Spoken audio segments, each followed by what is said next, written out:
Hoje à tarde, quando eu estava meditando um pouco e orando, me preparando para pregar hoje à noite, eu comecei a meditar um pouco nas pessoas aqui da nossa igreja, orando por vocês por nome, e me alegrei novamente porque esse ano o Senhor me deu mais oportunidade de estar com vocês, com meus irmãos queridos, e para mim é um privilégio estar aqui. Uma coisa que foi revelado esse ano, na minha vida pelo menos, foi cada vez mais o quanto eu sou fraco e o quanto eu preciso de vocês.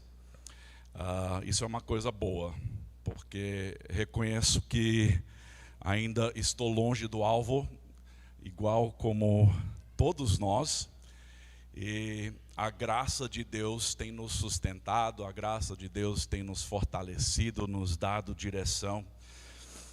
E ao estudarmos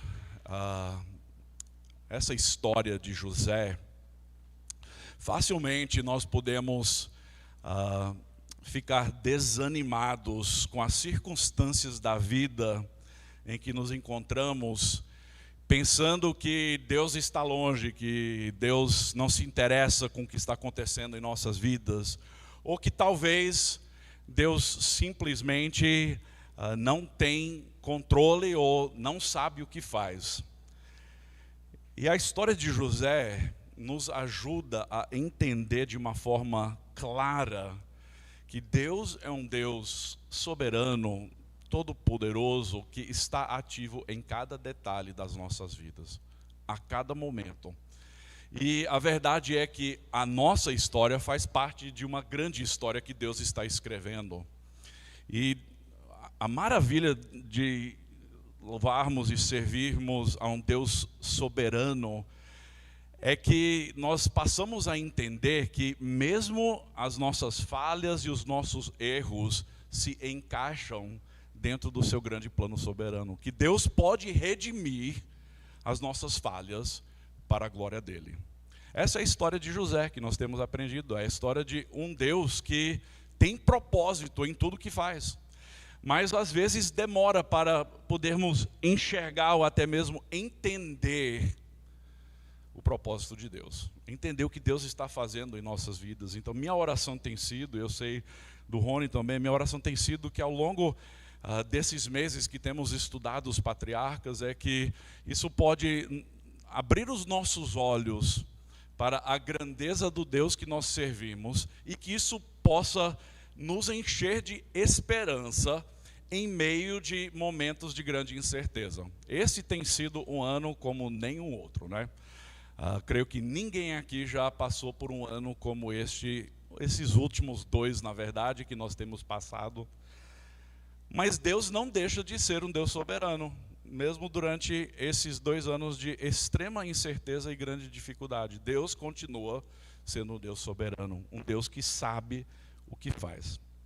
Antes de entrarmos na história de hoje à noite, eu gostaria que você pegasse sua Bíblia. Nós vamos juntos recitar a nossa afirmação ou declaração de fé quanto à palavra de Deus. Então, se você estiver de acordo, pode falar de voz alta junto comigo. Esta é a minha Bíblia, ela é a palavra de Deus, é a verdade e não contém erro. Ela tem autoridade sobre todos, em todo lugar e em todo momento. Hoje o meu coração está pronto para se submeter à autoridade de Deus. Por meio de sua graça, aplicarei sua palavra na minha vida. Continuarei alicerçado na verdade de Deus para a sua glória. Eu jamais serei o mesmo, em nome de Jesus. Amém. O que eu quero que vocês entendam com essa última frase, com essa última declaração, é que a palavra de Deus não é meramente uma coletânea de histórias bonitas que nós ouvimos e depois nós seguimos em frente da mesma forma como nós chegamos. Mas que a palavra de Deus, ela transforma as nossas vidas conforme nós nos submetamos a ela. A palavra de Deus é poderosa, ela é poderosa de penetrar e dividir, separar carne e osso, espírito e alma, medula. E a palavra de Deus, ela chega ao fundo do nosso ser, para revelar quem nós somos, mas ao mesmo tempo para mostrar quem Deus é. Hoje à noite nós vamos falar sobre culpa. Como lidar com culpa. E é interessante que no meio de uma história sobre o propósito de Deus e como nós podemos entender o propósito de Deus, nós observamos histórias de pessoas como nós, pessoas imperfeitas, pessoas que às vezes acertam na mosca, outras vezes caem em tremendos erros. Pessoas às vezes com grande fé e em outros momentos com pequena fé. Se você já sentiu que a sua vida é assim, uma vida de altos e baixos, de momentos fortes e momentos fracos, você entende muito bem o que é ser um ser humano ainda lutando com o pecado. Todos nós ainda estamos nessa jornada, nenhum de nós ainda alcançou o final da jornada. Então essas histórias, elas revelam algo sobre nós, mas mais do que isso, revelam algo sobre Deus. Então hoje vamos falar sobre culpa, como lidar com culpa. E nós vamos examinar uma história que continua da semana passada.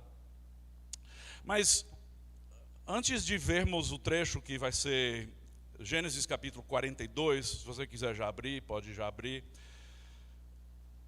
Eu queria compartilhar um pouquinho sobre culpa, né? Porque existe uma diferença entre culpa verdadeira e sentimentos de culpa, né?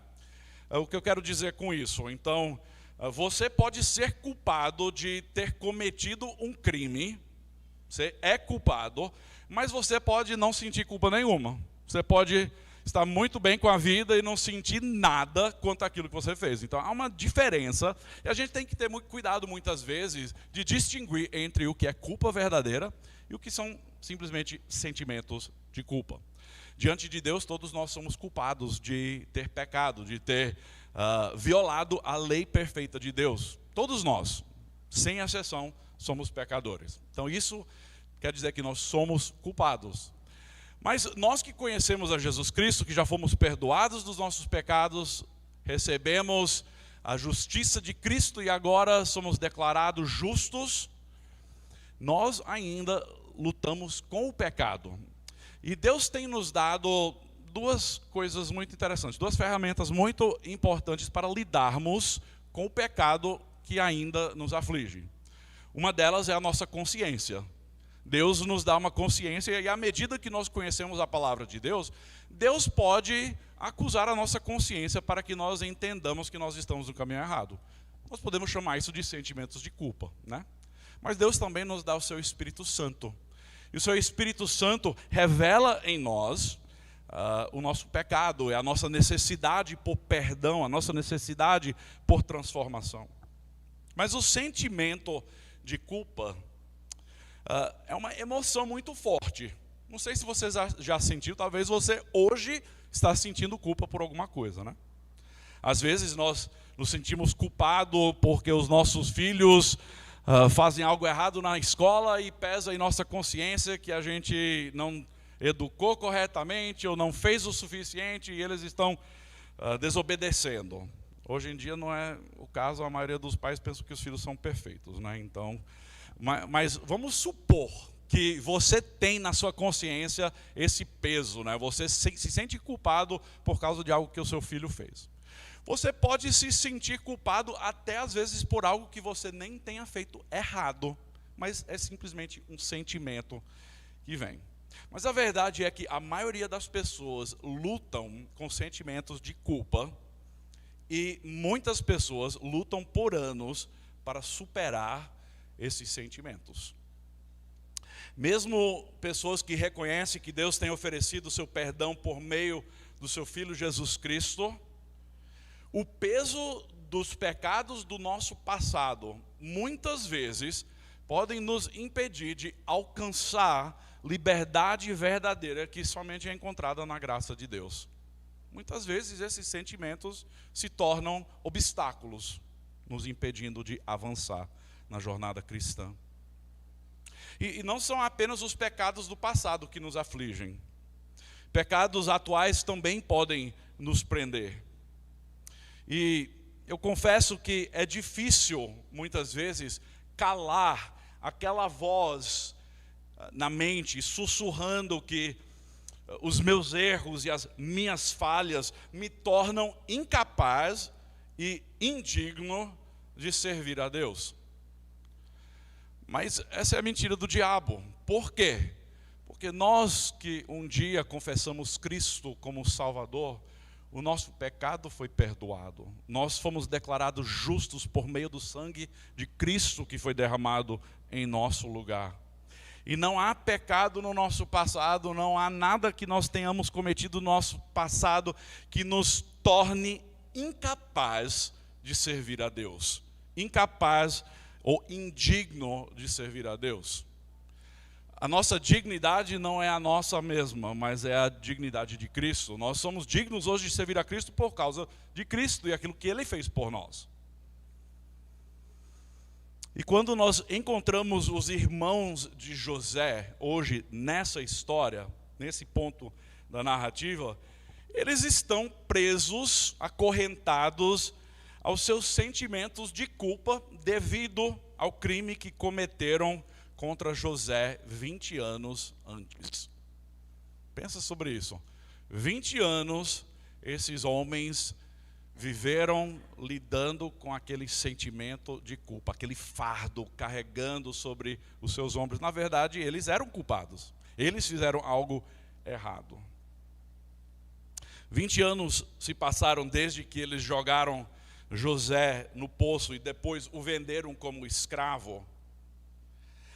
Mas quando eles viajam nesse texto para o Egito a fim de encontrar comida, a fim de encontrar mantimento, os filhos de Jacó, os irmãos de José, se deparam com um oficial egípcio duro. Um homem duro, um homem ríspido. Vamos ler o trecho. Gênesis capítulo 42.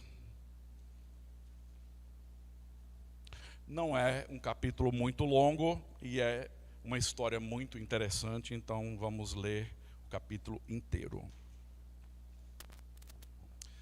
Quando Jacó soube que havia mantimento no Egito, disse a seus filhos: por que vocês estão aí olhando uns para os outros?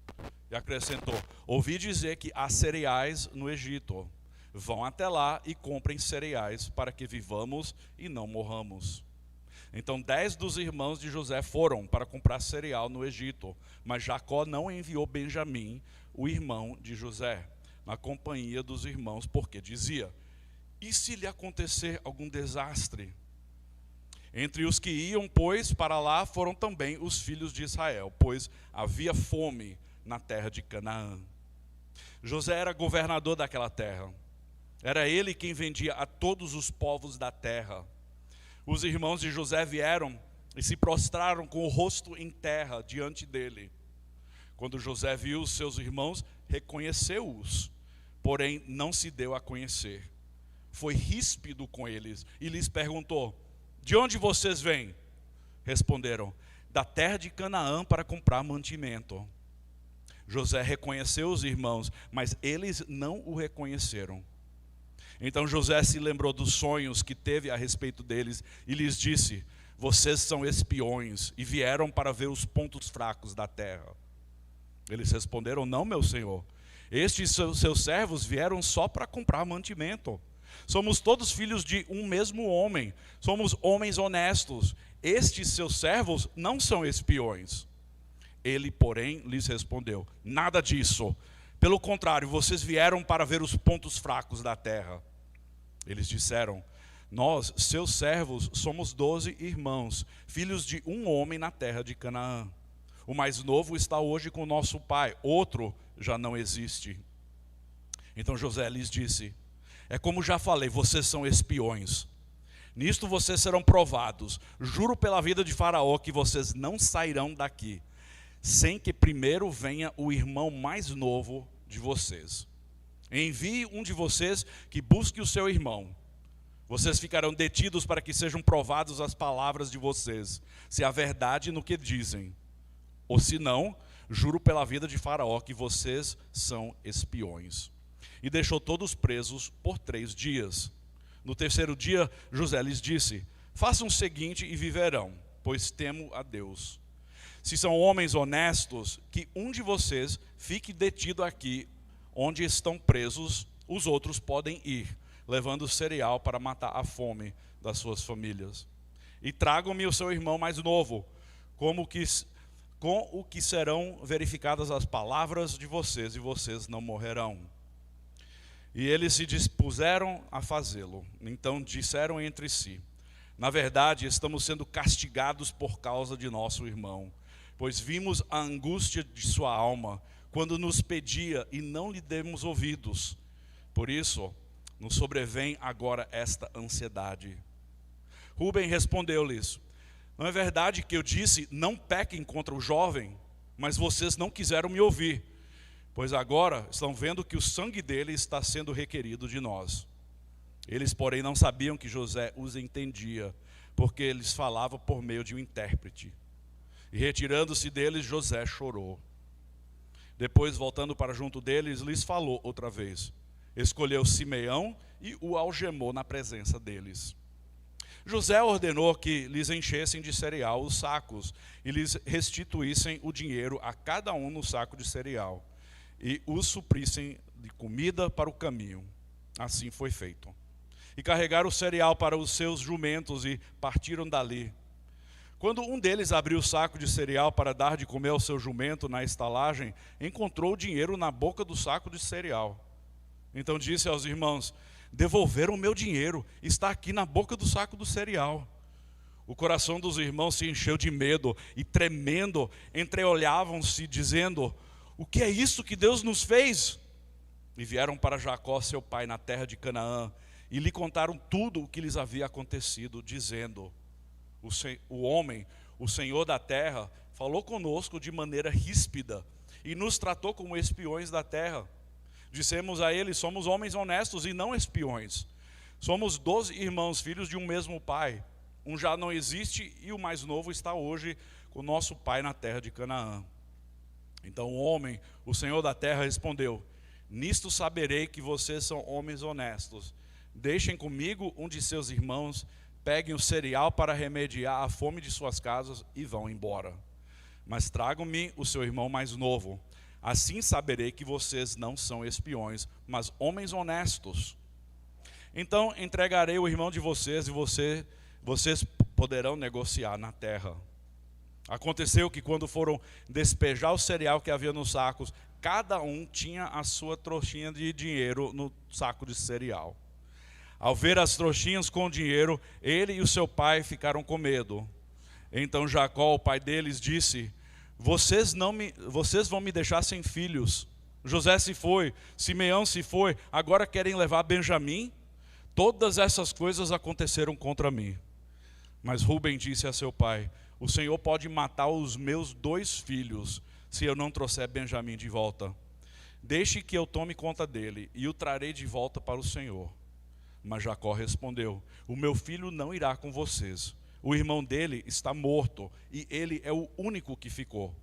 Se lhe acontece algum desastre no caminho, vocês farão descer os meus cabelos brancos com tristeza à sepultura. Que história triste, interessante, cheio de ironia, uma história cheia de ansiedade, medo. Poderia ser um bom filme, na verdade, o que acontece daqui para frente na história. Os irmãos de José não reconheceram que ele era o oficial duro, ríspido. E a maneira como ele tratava os irmãos levou os irmãos a chegar à conclusão de que Deus estava lhe punindo agora, 20 anos depois, por causa do pecado que cometeram contra José. Eles não tinham a menor ideia de que Deus havia usado aquele ato traiçoeiro para um propósito maior, que Deus havia usado aquele ato traiçoeiro para alcançar um propósito divino, que eles apenas entenderiam mais tarde na história. Isso nos leva ao versículo-chave, que nós ainda vamos ver daqui a algumas semanas. José, falando para os seus irmãos mais tarde, quando estes estavam arrependidos, ele disse: vocês planejaram o mal contra mim, mas Deus o tornou em bem. E é por isso que eu digo que o nosso Deus soberano, Ele redime as circunstâncias das nossas vidas, inclusive as circunstâncias difíceis, os momentos de nosso pecado, e Ele usa todas essas coisas para alcançar o seu objetivo, para que Ele mesmo receba a glória. Mas levaria ainda um tempo para estes irmãos reconhecerem este fato. 20 anos se passaram. Gênesis 42 recorda vários detalhes até do início da história de José. Quando os irmãos de José se prostraram diante dele no Egito, diz que José se lembrou dos sonhos que teve a respeito deles. Nós vamos falar ainda daqui a pouquinho sobre os sonhos que foram cumpridos. Mas nós nos lembramos dos sonhos dos feixes de trigo que se prostraram diante de José, e também do sol, da lua e das estrelas, que também se prostraram diante de José. Diante dos seus irmãos, agora prostrados à sua frente, José se lembrou daquele sonho. Agora o seu passado e o seu presente estão se conectando num encontro inesperado, que nem os melhores escritores poderiam criar. Um evento singular em que nós encontramos a dor do passado, conflito entre irmãos, chegando ao seu ápice. E nós vamos ver Deus agindo por intermédio desses homens para trazer perdão, reconciliação e, mais do que isso, salvação para um povo. Apesar de estar ausente por 2 décadas, os irmãos não se esqueceram de José. Ao lidarem com esse oficial ríspido, que é José, eles não sabem, os irmãos se lembraram do seu pecado. E nós vemos a história trágica. Eles se lembram do pecado, no versículo 21 e 22, eles comentam a respeito um com o outro. Disseram entre si: na verdade, estamos sendo castigados por causa de nosso irmão, pois vimos a angústia de sua alma quando nos pedia e não lhe demos ouvidos. E até Rúben, o irmão mais velho, vai dizer: não é verdade que eu disse, não pequem contra o jovem? Eles estão relembrando, e a verdade é que isso nos mostra que eles têm carregado o peso disso em suas consciências. Eles têm carregado esse sentimento de culpa por 20 anos, sem saber onde tinha ido parar o seu irmão. Se ele estava morto, se ele estava servindo como escravo em algum lugar. Mas nós vemos a história trágica de Gênesis 37, chegando a um momento aqui na história de incertezas e de medos. Ao longo da história de José, como leitores, nós temos tido o privilégio de testemunhar a providência de Deus, não é verdade? Temos tido o privilégio de observar a mão de Deus, e Deus revelando aos poucos o seu propósito. Quando José estava preso ali na prisão, ele não sabia qual era o propósito, o que é que Deus estava fazendo para lhe preparar. Ele não sabia que haveria um padeiro e o copeiro ali com sonhos, e que por meio desses sonhos que ele iria ser liberto da prisão, e Deus iria colocá-lo numa posição de honra, de poder, de posição de influência. Deus estava fazendo tudo isso para atingir um propósito maior. Deus estava fazendo isso para proteger, para salvar um povo. Como vocês viram na semana passada, Jacó já havia interpretado algum tempo atrás, alguns anos antes, o sonho de Faraó. E o sonho se cumpriu exatamente como ele havia dito. Egito passou por 7 anos de fartura, boas colheitas, seguido de 7 anos de seca e de escassez. Mas graças a Deus, pela sabedoria e habilidade que Deus mesmo havia dado a José, José sendo colocado numa posição de administração, uma posição de influência, ajudou a nação de Egito, durante os 7 anos de fartura, a guardar e armazenar mantimento suficiente para que eles sobrevivessem durante os 7 anos de fome, 7 anos de escassez. Mas a fome foi tão grande que atingiu muito mais do que meramente o Egito. A fome atingiu toda a região do Oriente Médio e do norte da África, fazendo com que as pessoas viessem até lá para conseguir mantimentos. E ao estudar arqueologia e história do Egito, nós descobrimos que povos de muitos lugares vinham com frequência de caravanas para conseguir mantimentos. Por meio dessa nação, Deus acabou abençoando muitos outros. E ele usou um homem, José, que até agora na história tem sofrido bastante. Até agora na história tem passado por momentos de grandes incertezas. Mas Deus deu a José a sabedoria necessária, as habilidades administrativas necessárias para encarar um desastre natural que atingiu boa parte daquela região. Eu imagino que o trabalho não deve ter sido fácil. A organização, o armazenamento de todo esse mantimento. Mas Deus o abençoou. E nós nos lembramos até das palavras que nós vimos no capítulo 39, quando José estava na prisão. Deus estava com ele. Uma frase que se repetiu por diversas vezes naquele capítulo. Nos ajuda a lembrar que Deus jamais o abandonou. Ele estava com José no fundo do poço, estava com José na casa de Potifar, estava com José na prisão, e agora está com José nas suas tarefas administrativas, dirigindo essa parte ou esse aspecto da nação do Egito. Uma coisa interessante que nós encontramos na história é que Jacó enviou apenas 10 dos seus 11 filhos até o Egito para comprar mantimento. Não sei se vocês se lembram da história de Abraão e de Isaac, mas Abraão e Isaac passaram por momentos parecidos, certo? Então isso nos leva a entender que isso acontecia com uma certa regularidade ali no Oriente Médio, períodos de fome e de escassez. Por quê? Porque quando Abraão se estabeleceu na terra de Canaã, assim que ele havia chegado, diz que houve fome naquela região. Ele desceu até o Egito a fim de encontrar mantimento.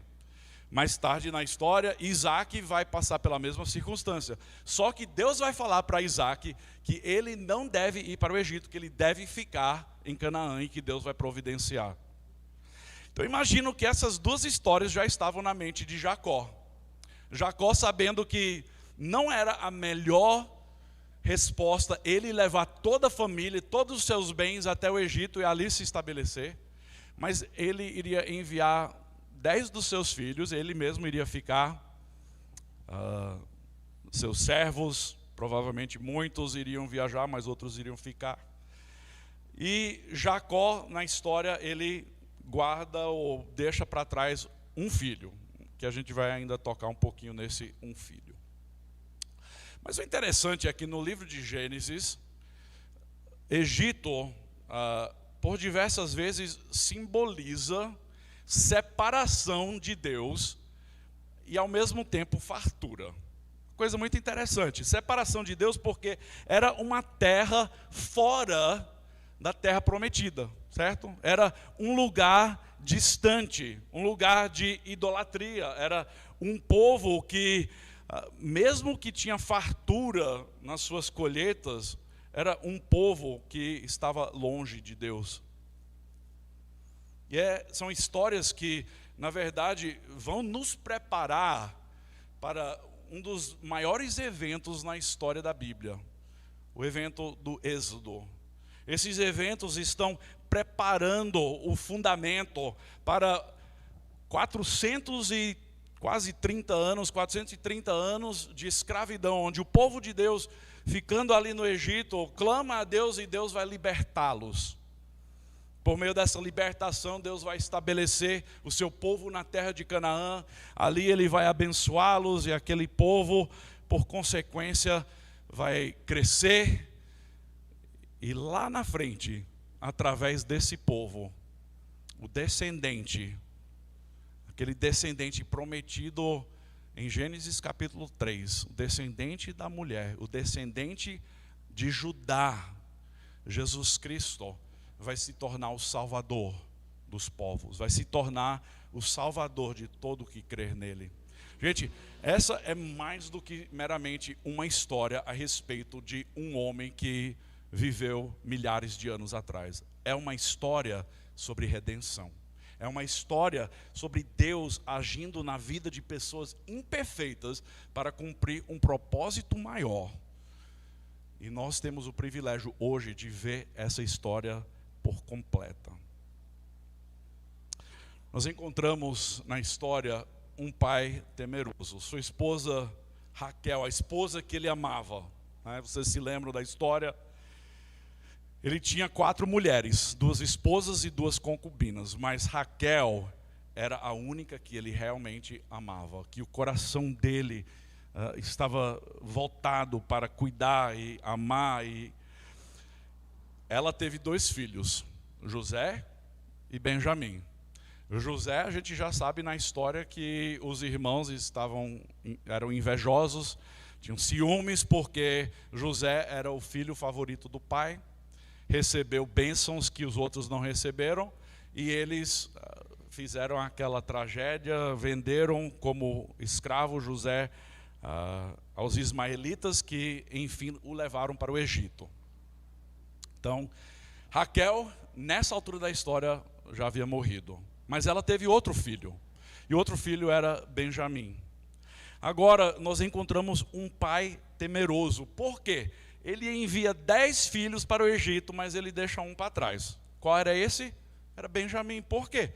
Era filho da esposa que ele amava.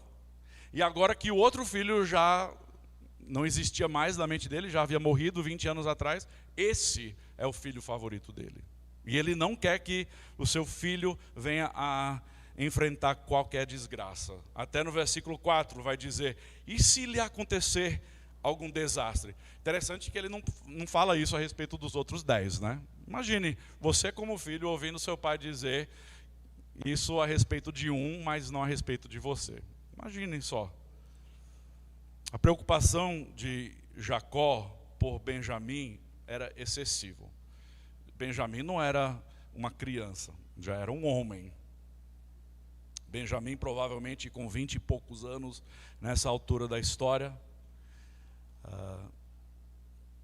Provavelmente mais velho do que José era quando José foi vendido como escravo, certo? Então, só para dar uma ideia, não era um menino, já era homem.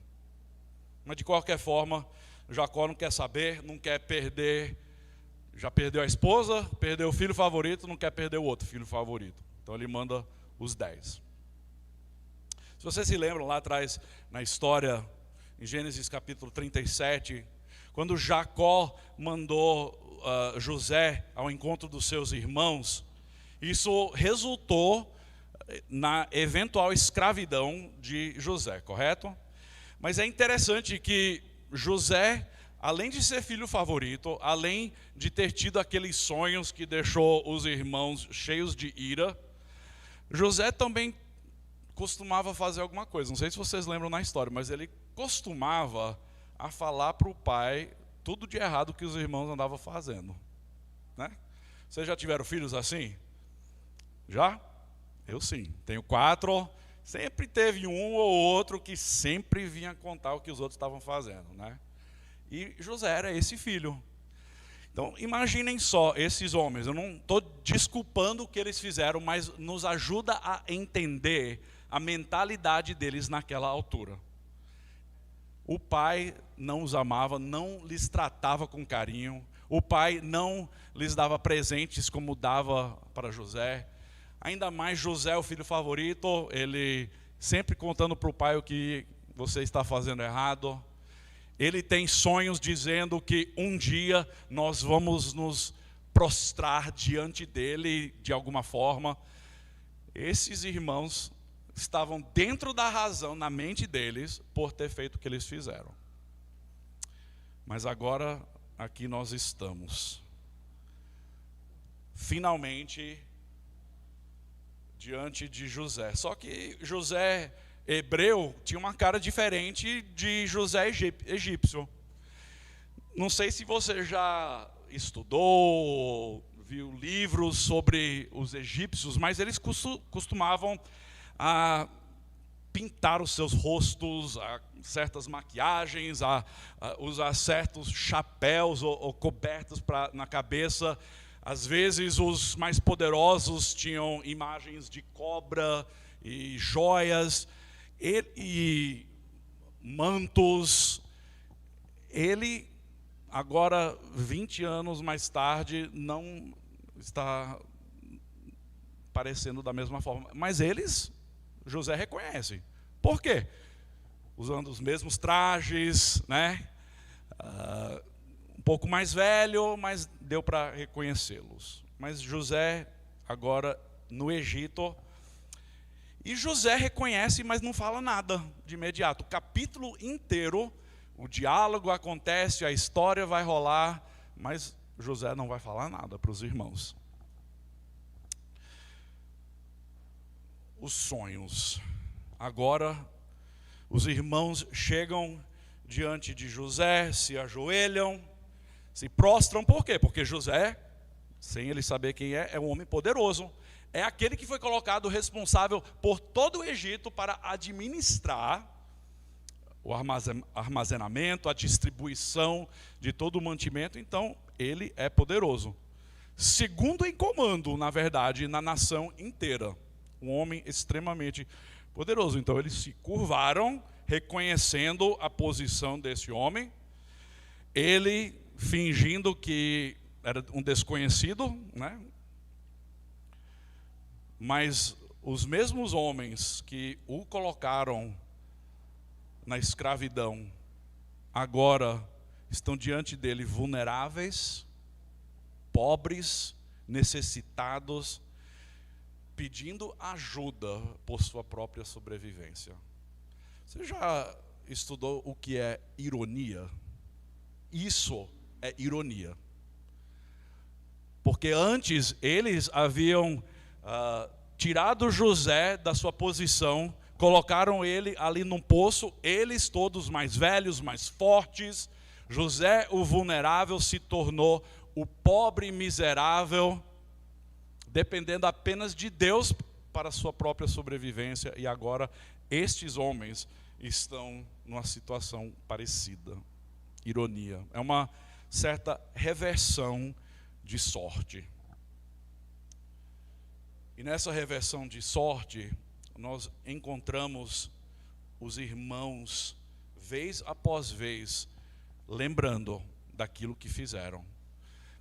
Está incomodando. Será que Deus agora veio atrás de nós? Será que Deus se lembrou do que nós fizemos e agora estamos sendo castigados por causa daquilo que fizemos? A reversão de sorte aconteceu em que os irmãos mais fortes e poderosos se tornaram os humildes, os fracos e os necessitados.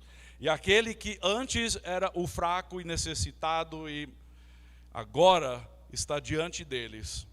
E ele vai fazer alguma coisa que não sei se é o esperado, mas ele vai olhar para eles e vai chamá-los de espiões. Agora, tem muitos intérpretes, muitos comentaristas que vão ler esse trecho e vão dizer: é vingança. É vingança, pura vingança, porque ele viveu 20 anos sofrendo alguns momentos bons, mas 20 anos longe da sua família, do seu pai. Ele agora vai se vingar contra os seus irmãos. Ele vai acusá-los de serem espiões, vai colocá-los na prisão. Mas será que foi essa a real intenção?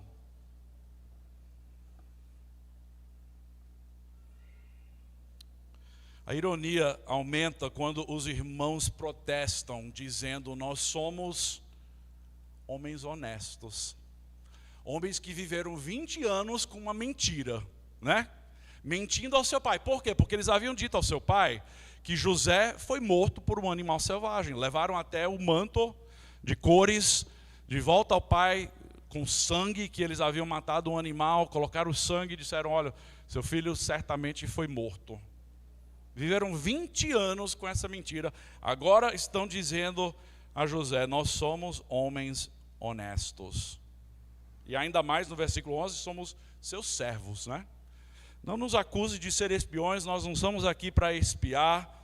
E eu não sei qual foi a mentalidade de José ao ouvir os seus irmãos dizer: somos homens honestos. Mas é ironia, certamente. E é irônico porque no final desse capítulo eles vão mentir de novo. Os irmãos vão mentir para o pai. Vamos continuar na história. A fim de provar que eram de fato homens honestos, eles fizeram um apelo a José, tentando alcançar exoneração. Eles estavam diante dos egípcios ali presentes, dizendo: nós não fizemos nada errado, simplesmente estamos aqui pobres pedindo alguma coisa. E José: não, vocês vieram espiar a terra, vieram encontrar os pontos fracos da terra. Agora, para os egípcios que estavam ali ao redor de José, isso não deve ter soado estranho. Por quê? Porque todos os povos cananeus eram vistos como de uma forma meio suspeita pelos egípcios. Pelo que nós lemos nos relatos antigos, os egípcios olhavam para os cananeus como povos inimigos, como espiões. Então, não deve ter soado estranho para os outros que estavam ali presentes com José, de que ele estava acusando esses homens de serem espiões. Mas qual será que era a intenção verdadeira de José? Os detalhes nessa história nos mostram que a real intenção de José, se encontra no versículo 15, era de descobrir se de fato o irmão mais novo, Benjamim, estava vivo. Se de fato Benjamim estava em casa, se eles não haviam feito nada contra ele também, como tinham feito contra ele 20 anos atrás. Então, esse detalhe na história, no versículo 15, diz assim: nisto vocês serão provados, juro pela vida de Faraó, que vocês não sairão daqui, sem que primeiro venha o irmão mais novo de vocês. Aqui nós conseguimos enxergar um pouquinho da intenção verdadeira de José. Eu não creio, pelo relato que nós vamos ainda ver na semana que vem, eu não creio que José em momento algum estava agindo por vingança, certo? Ele não estava deixando o negócio ser fácil, não, verdade. Ele permitiu que os irmãos sofressem um pouquinho. Por quê? Porque ele estava colocando à prova, de uma certa forma, os seus irmãos para ver se houve mudança. Estava colocando à prova para ver se de fato eles estavam arrependidos. E ele estava colocando os irmãos à prova para ver se era possível uma eventual reconciliação. Então não vai ser fácil o que ele vai fazer. E qual foi o plano de José? O plano é que ele vai guardar um dos irmãos, ou vai prender um dos irmãos, e o resto vai voltar para casa para trazer de volta o mais novo, certo? Benjamim. E assim eles vão provar que são honestos, assim eles vão provar que de fato são homens íntegros. E de fato, José deve ter imaginado: se eles me venderam como escravo, queriam me matar primeiro, depois me venderam como escravo, se fizeram isso comigo, será mesmo que os outros vão voltar para tirar o outro da prisão. Será que os outros vão voltar e trazer Benjamim? Então, ouvindo isso, os irmãos conversaram entre si.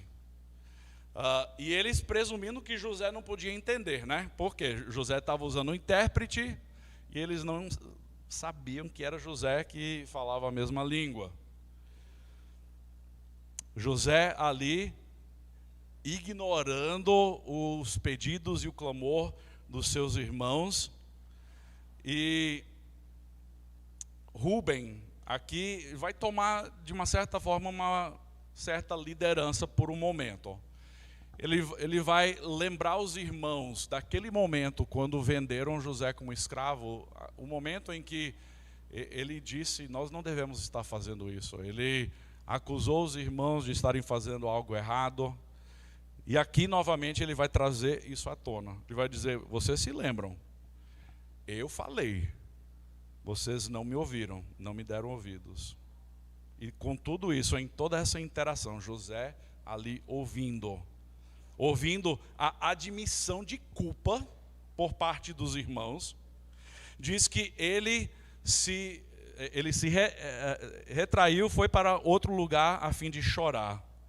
E depois de se compor, ele voltou e escolheu Simeão para ser preso. Somente depois de os irmãos voltarem para Canaã e trazer Benjamim consigo, que Simeão seria liberto da prisão. Agora aqui nós encontramos quase que uma reversão, não só de sorte, mas até de tratamento da maneira como José foi tratado 20 anos antes. 20 anos antes, os irmãos queriam matar José, inicialmente.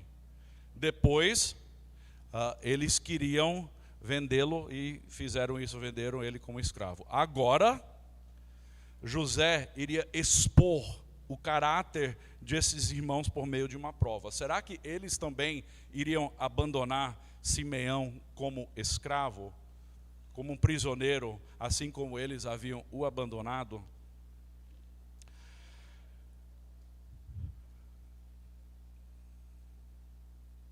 E os irmãos aqui, versículo 27 e 28.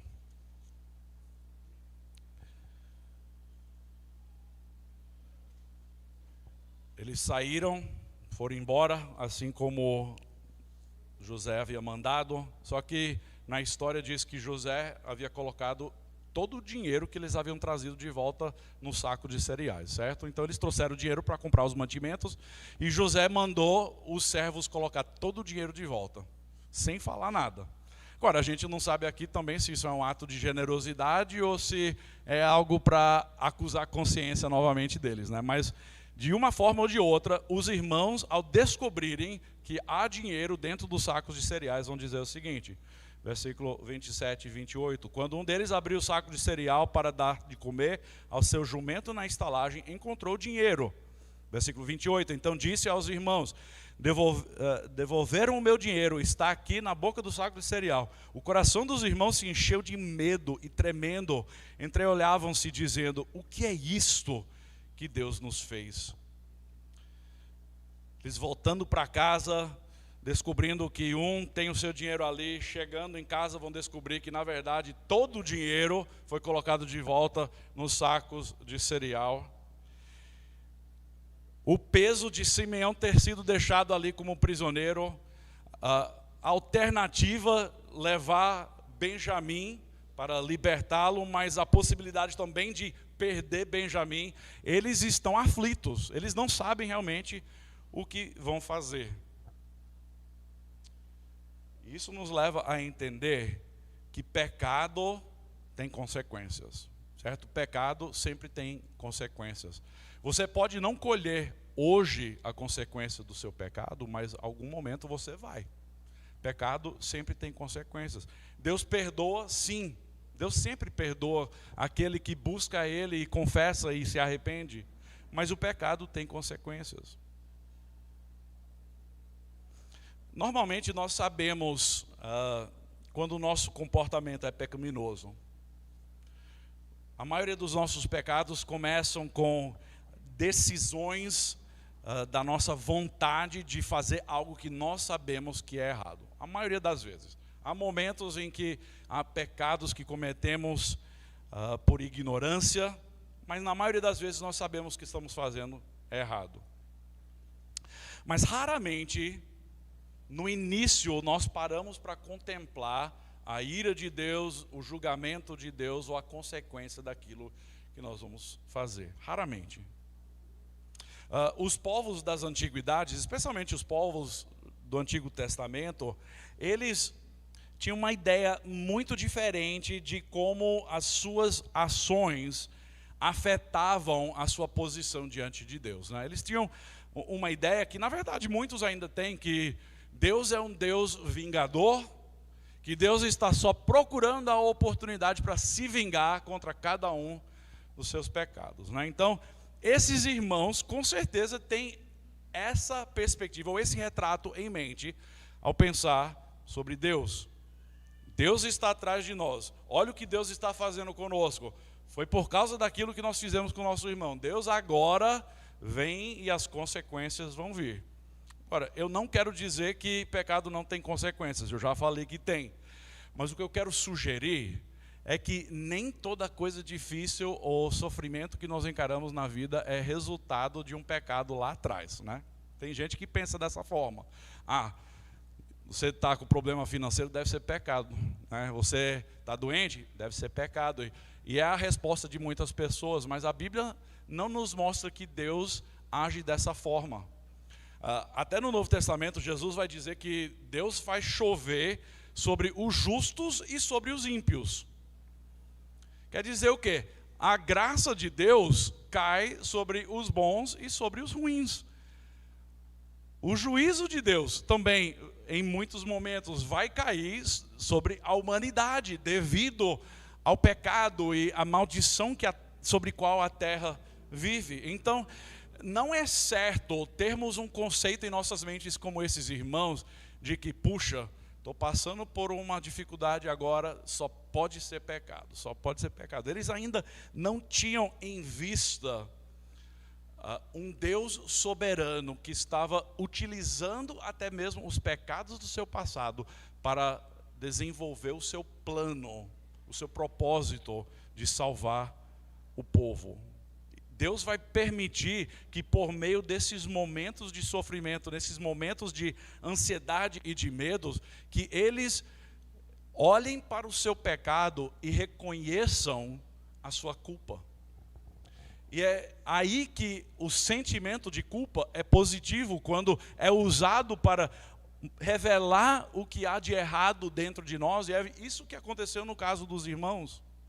Porque o que aconteceu lá atrás no Jardim do Éden, em Gênesis capítulo 3, quando o homem e a mulher pecaram, a consequência imediata foi medo, vergonha e culpa. Imediatamente, eles se esconderam de Deus porque tiveram medo, se esconderam porque estavam nus, seus olhos foram descobertos e tiveram vergonha, e eles agora estavam culpados diante de um Deus justo. Todo ser humano vive com vergonha, medo e culpa devido ao pecado. E esses irmãos estão lutando justamente com esses três sentimentos: medo, vergonha e culpa. Eles falharam, eles não reconheceram que Deus exerce graça e misericórdia quando há arrependimento. Simplesmente olhar para as nossas ações e as nossas experiências como meramente causa e efeito não nos ajuda a enxergar um Deus que está cheio de graça, cheio de misericórdia, pronto para nos perdoar e pronto para nos restaurar. Então eles chegam em casa e eles contam a história para Jacó. Será que Jacó vai permitir que o filho mais novo, Benjamim, volte para o Egito? Será que Jacó vai dá ouvidos aos seus filhos, depois de já ter perdido uma esposa, ter perdido um filho. Será que Jacó está disposto a perder outro filho? Bom, pelo menos esse capítulo indica que não. Esse capítulo. Vamos precisar ver o resto da história na próxima semana para ver se eles vão levar Benjamim de volta ou não. Mas o que nós encontramos ainda é Jacó, aquele homem que em momentos foi um homem enganador, outros momentos um homem de pequena fé, mas Deus o restaurou, Deus mudou o seu nome para Israel, e Deus vai criar uma nação inteira com esse nome.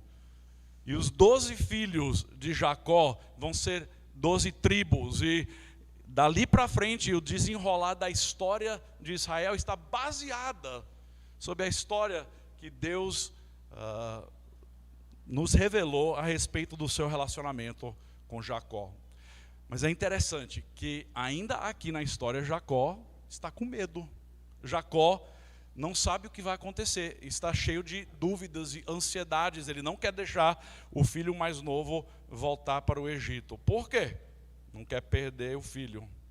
Ele ainda há de aprender a confiar plenamente em Deus. Deixa eu só terminar compartilhando algumas coisas a respeito de culpa e pecado e como nós podemos lidar com isso em nossas vidas. Só em questão de conclusão. Eu já falei que o pecado tem consequências sim, mas nós temos que ter cuidado de não interpretar todas as dificuldades da vida como sendo pecado.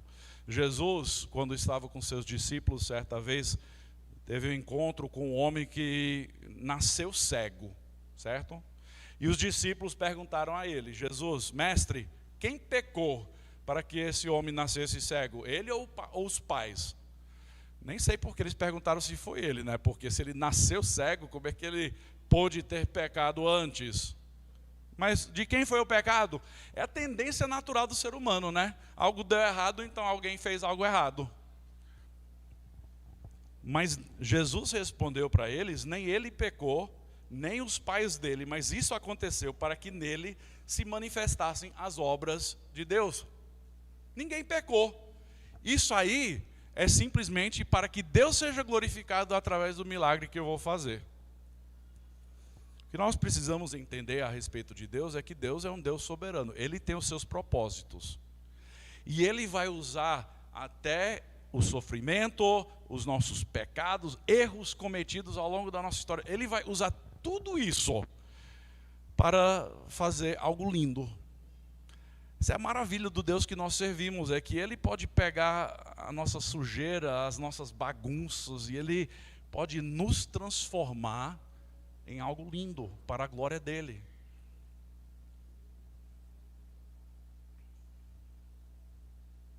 Frequentemente nós lutamos com o peso da culpa, da vergonha e do medo. Isso não deve nos surpreender, porque nós somos pecadores, fato. Nós temos pecado contra Deus, temos pecado uns contra os outros.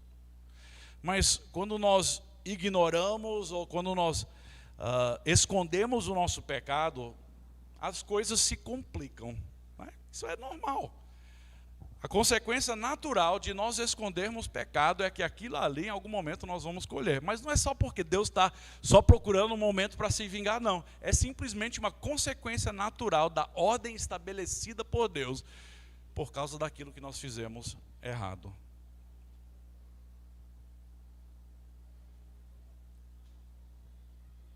Os irmãos de José estavam cheios de ansiedade, cheios de sentimentos de culpa.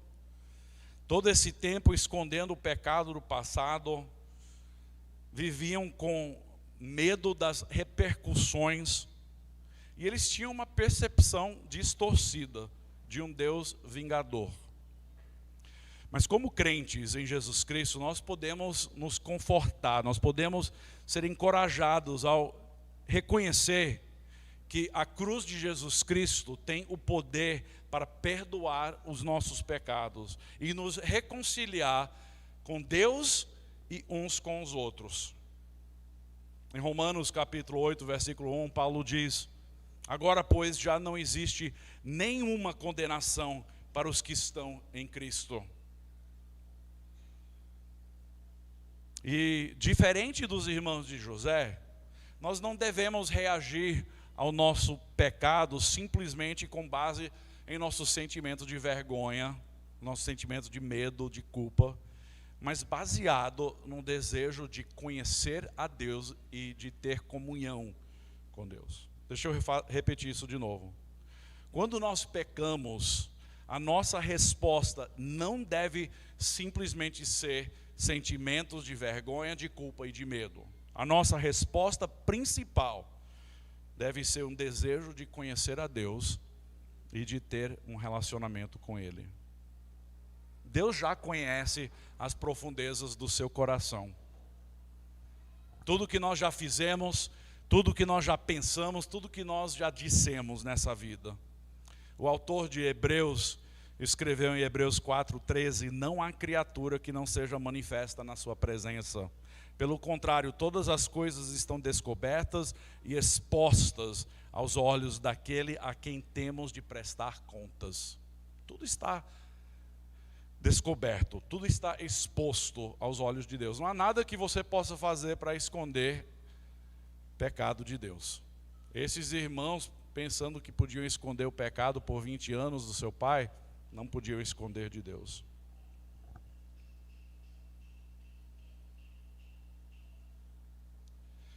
Romanos capítulo 5, versículo 1, nos ajuda a entender que há um convite feito por Deus. E o convite é este, que nós sejamos justificados pela fé. O convite é que nós creiamos naquilo que Jesus Cristo fez para nos perdoar e para nos dar vida eterna. Que nós creiamos no sacrifício de Jesus Cristo na cruz, na sua morte, no derramamento do seu sangue como pagamento pelo nosso pecado. E assim, pois, podemos ser justificados pela fé. E assim teremos paz com Deus. Mediante quem? Por meio do nosso Senhor Jesus Cristo. A ideia é essa, que por meio de fé em Jesus Cristo, nós podemos ser reconciliados com Deus. E uma vez que nós somos reconciliados com Deus, nós podemos ser reconciliados uns com os outros. Nós não precisamos nos esconder. O pecado para muitas pessoas se torna uma brincadeira de esconde-esconde. Pessoas tentando esconder o pecado um do outro, ou de si mesmo, esperando que a dor ou que os sentimentos de culpa desapareçam.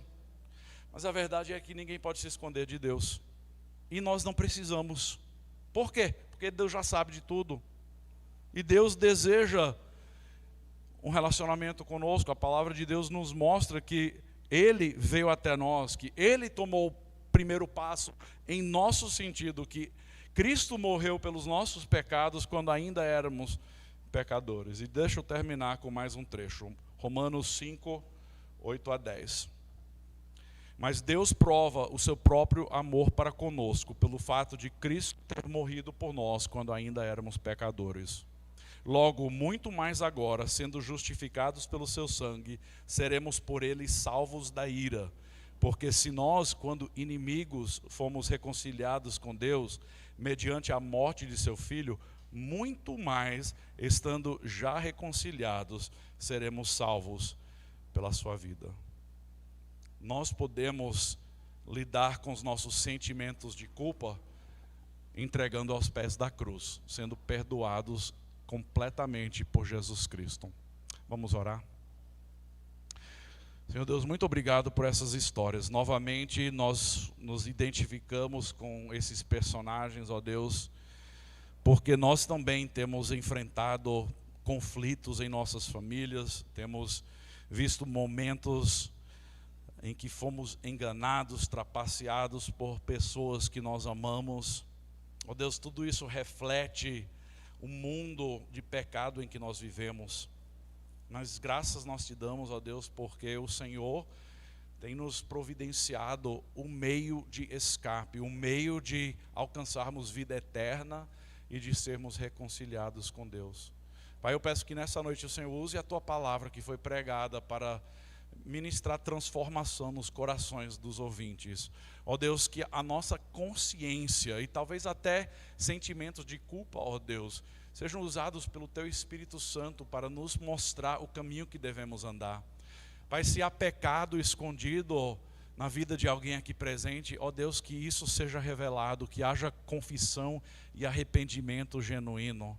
Ó Deus, que haja restauração. Se há conflito, ó Deus, em famílias, ó Pai, que o Teu Espírito Santo também possa ajudar a restaurar, a curar, ó Deus, as feridas.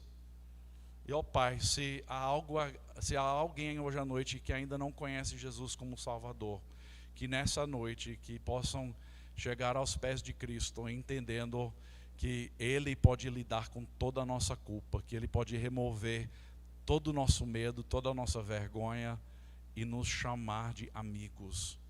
Obrigado, Pai, pela salvação, pela redenção, pela vida eterna que é nossa. Em nome de Jesus que oramos, amém.